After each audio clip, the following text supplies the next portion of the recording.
देशात महिलांवर अत्याचार वाढलेले आहे, त्यामुळेच मुंबईतील शिवडीचा राजा सार्वजनिक गणेशोत्सव मंडळानं चलचित्रांचा देखावा यावर आधारित साकारलेला आहे। माझे काय चुकलं अशी टॅगलाईन देत हा देखावा मंडळानं साकारलाय।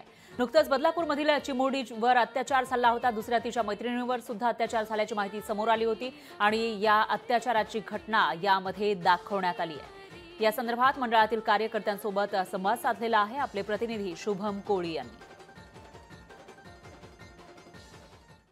या देखाव्याच्या माध्यमातून आम्ही ज्या माता भगिनी आहेत किंवा लहान मुली आहेत त्यांच्यावर ज्या अत्याचार होत आहेत, बलात्काराच्या घटना वाढत चालल्या आहेत, मग ते पश्चिम बंगालमधली नर्सची घटना असेल किंवा आता बदलापूरमधली जी घटना असेल, या घटनांच्या आधारित आम्ही हा देखावा सादर केला आहे। याच्यामध्ये आम्ही जे महिलांवरील अत्याचार किंवा लहान मुली ज्यांनी अजून जग बघितलं नाही अशा मुलींवरही अत्याचार होतोय, तर हा अत्याचार आम्ही देखाव्याच्या माध्यमातून आम्ही लोकांपर्यंत पोहोचवत आहोत की नेमकं ह्या घटना कशा थांबवल्या पाहिजे। छत्रपती शिवाजी महाराजांच्या काळामध्ये कायदे खूप कठोर होते, म्हणजे जणू काय एखाद्याने गुन्हा केला की त्याचा चौरंग केला जायचा, तर तेच कायदे आजच्या तारखेला आपल्याला पाहायला भेटत नाही।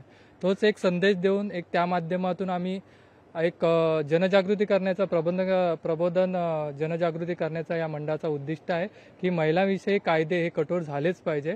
या देखाव्याच्या माध्यमातून हा एक संदेश देण्याचा आम्ही प्रामाणिक प्रयत्न केलेला आहे। यावर्षी आम्ही प्रथम कसं माहिती आहे काय, देखावा म्हणजे आमचा प्रत्येक मुंबईमध्ये पहिला एक महाराष्ट्रात म्हणजे पहिलाच राजा म्हणून आपला देखावाचा राजा गौरवला जातो। अशा अनेक प्रकारे शांघाई केलेलं आहे।